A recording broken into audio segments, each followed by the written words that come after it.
Hi guys, how you all doing? Welcome back to another video on the channel. Thanks as ever for watching. I'm here at the training ground, as you can see, this morning for Eddie Howe's early morning news conference ahead of the match against Fulham. Also got an interview with Dan Burn later on this afternoon, but I'm here to bring you some of the news from that press conference this morning from Eddie Howe. But firstly, if you're new to the channel, I'm ever so close to 35,000 subscribers, so please do subscribe if you haven't done already. Get me up to that round-up figure. Give me a like, give me a comment below.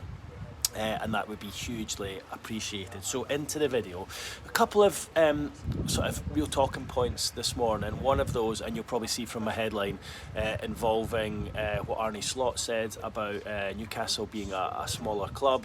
I'll get into that first before we get into the injury news and the Johan Wissa situation. In fact, no, let's talk about Johan Wissa first, because that was for me the standout line that I took away from the press conference this morning. Eddie Howe said that he visited a specialist as planned, routine visit yesterday for a check-up on his knee injury. Everything looks fine. He's back on track to be back involved within the squad within 2 weeks' time, which is round about the Brentford Athletic Bilbao game. So just after that West Ham United game, so look, he could be involved, or I thought he could be involved against Brentford and make his Newcastle debut there. However, what Eddie has said this morning makes me think that might not be the case, and although he will be involved within the squad and training, Eddie has said that much like Alexander Isak over at Liverpool, due to Wissa's inactivity in the summer and his lack of a proper pre-season, Eddie says that Wissa will need a full 6-week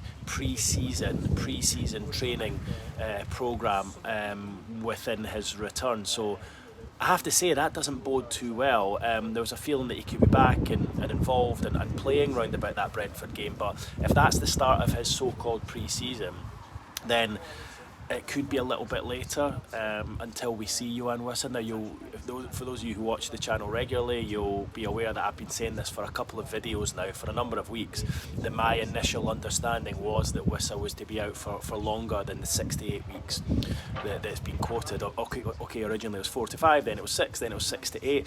I was of the understanding that it was at least 8 weeks, possibly towards the 12 weeks, which would of course taken it into December.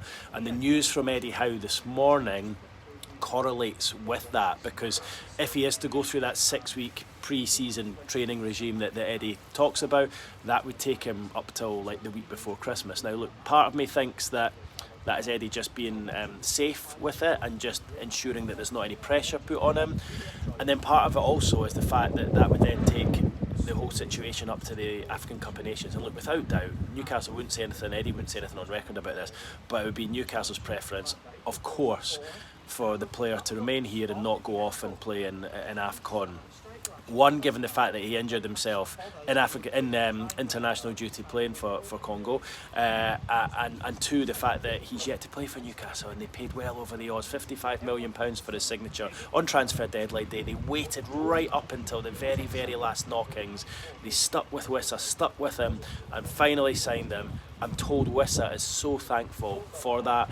Wissa is hugely indebted to Newcastle, and from people close to the player, I'm told that Wissa is prioritising Newcastle, and that there is a chance, a decent chance I would say, that he will not go to the African Cup of Nations in December and January, and he'll stay and remain a Newcastle player and prioritise getting back on the field for Newcastle, which I think would be fair given the outlay, £55 million on a 29-year-old, and the fact that Newcastle waited right up until the end to get him. They stuck with him, as I say, and they showed their faith in him and brought him to the club with just seconds left of the transfer window. So I think there's a little bit of Eddie there just kind of sort of suggesting that it's going to drag on a little bit until he's back fully 100%, and it would probably be wrong for him to go off and play in the African Cup of Nations, but also just a little bit of a reminder to you guys as fans as well, that when this 2-week injury period is up, round about that Brentford Athletic Bilbao game, he's not going to be set to just walk back into the team. He's going to have to go through this 6-week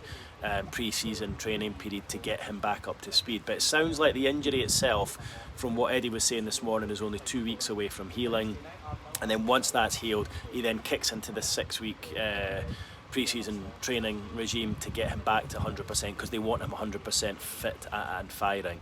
I know a lot of you will say, well, hang on, he was training in the summer, he was involved with Brentford. Trust me, he did a lot of training by himself. He took himself away from the pre-season training camp out in Portugal. I was actually out there at the time. And he took himself away back to London, trained on his own. Yes, he was involved with the sort of academy side, but he wasn't doing full pre-season training. Add the injury on top of that, and it's a fairly complicated situation. So look, my takeaway from that is we're not going to see Johan Wissa in 2 weeks' time on the pitch playing for Newcastle. He's going to be back involved in training with the squad, but he's probably going to take another few weeks on top of that before he's right up and ready to start a game. Eddie did say that the 6-week training regime doesn't mean that he won't play in that time, but it sounds to me like they'll have to slowly build up his minutes. Very similar to the situation we see with Alexander Isak over at Liverpool. And look, we see what's happened with Isak. They are getting taken off at half-time the other night over in Frankfurt with that recurring groin problem, and that is because he's not done things right. Now, that leads me nicely on to the Liverpool situation. The Arne Slot's comments during the week where he labelled Newcastle as a smaller club, and Eddie Howe fielded a number of questions on that this morning at his press comments. Look, understandably he didn't want to get dragged into anything, didn't want to say anything that was going to sound bad or incriminating, or look, I think Eddie probably just wants it to go now. He's moved on, he's got his new striker involved to mad, and he doesn't want to get involved. But there were a number of questions his way. Eddie said that he didn't want to comment, and then was asked about the training facilities here at Newcastle, and he said, look, they are very good. He said, we could get better, we are trying to get better. I don't know if you can hear over my shoulder there's building work going on at the moment, and the training ground is improving before Newcastle move to their new one. Whether that is in the next couple of years, we must wait and see, but plans are afoot for Newcastle to move into a new training ground, and we know that. But Eddie said, look, we've got elite athletes there, and as far as I'm concerned, we're doing well with them so far, and long may that continue. So there was a defence of the training ground and the defence of the way they look after their athletes, but he did not want to get dragged into a war of words with Slot, and also actually towards the end of the press conference even suggested that Slot's comments were kind of taken out of context a little bit. He said, I don't think he directly said that. So look, Eddie being as diplomatic as ever, but obviously launched a defence of the football club and the way they go about things. For me, I've watched the clip a load of times now. I have to agree with Eddie. Look, I'm not sure if it was an attack by Klopp. I can see how you guys or some of you would take that. I wouldn't get yourself too worked up about that. I mean, look, he's getting asked questions about Isak. I just think for him, you know, he would have been well aware that the player was going on strike.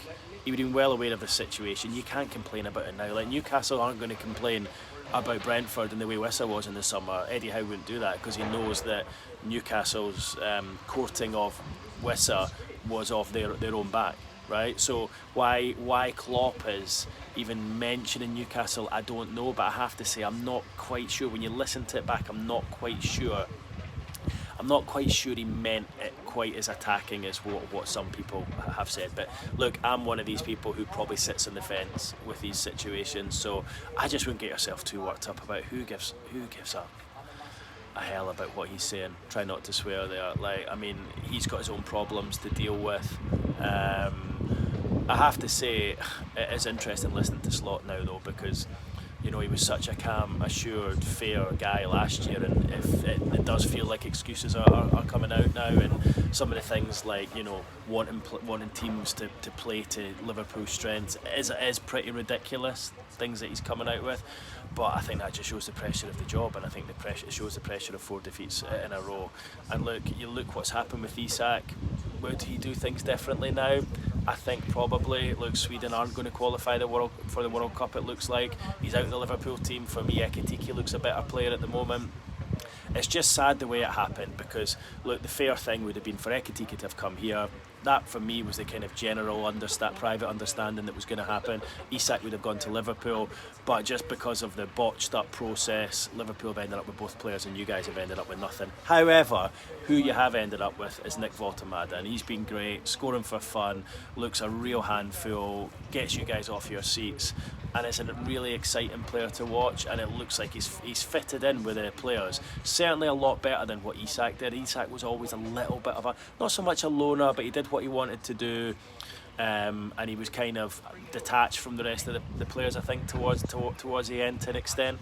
And then, of course, he then went on strike. But he was always quite cold. I almost felt like he never really took the club to his heart. I can almost see Voltemade doing that already, and I think that bodes well for the future. Eddie says he's in a really good physical situation. He said, look, there was a lot of emotion that went into that first game against Wolves, and that was why he had the tiredness and the cramp, but he said he's really worked on himself, and he said that's as good a pressing performance he's seen from him since he joined against Benfica in midweek. Yes, he didn't score a goal, but he said that's him getting close to what I feel that he's capable of. So he still feels there's more to come from him, but he's getting stronger, he's getting more robust, he's getting more equipped to deal with the Premier League. And what I like about it is he's done it quickly. He's not taken weeks and months to bed in. He's just hit the ground running and really looks to be part of the dressing room, and looks like the players have really taken to him. So that's all good. And some final injury news from me today, and it's positive. Tino Livramento back out on the grass running with the players. Lewis Hall's been back on the grass for a couple of weeks. It sounds like Lewis Hall's very close to a return, so it feels like the club have navigated through that situation, playing Dan Burnett at left back. But it sounds as though Livramento's back on the grass as well, and it might be back a little bit earlier than expected. So good news on the injury front. Hopefully he can keep the options there. It was really good the other night, I have to say, to see Miley and Ramsey come in for Joe Linton and Tonali and do so well. As a manager, what a perfect situation that is, to have two players coming in, play so well, then gives him a headache going into this weekend's game. Now, Tonali is also a doubt for the weekend game due to that illness. He said he tried to train on Wednesday, struggled with that. It sounds to me like Miley will continue and Tonali will sit out, which, do you know what, it's not the worst thing. It gives him a break and allows him to come back next week. I think all of these players, and I've said this a couple of times now, I think all of these players in the squad, with the amount of games that Newcastle have got to play, are going to have a break, a couple of games off at some point. So it's natural, and it works well for me for Tonali to take that break now, especially when the other midfielders coming into the team, Ramsey and Miley, have done so well. So I think Tonali will miss out again on Saturday, might miss out altogether. But I think you guys have got enough to get the job done, get a win under your belts and try and get the ball rolling in that Premier League. So lots of news, lots of views from Eddie Howe today, some interesting stuff. Hope you've enjoyed listening, and I'll see you on the next video. Take care, bye bye.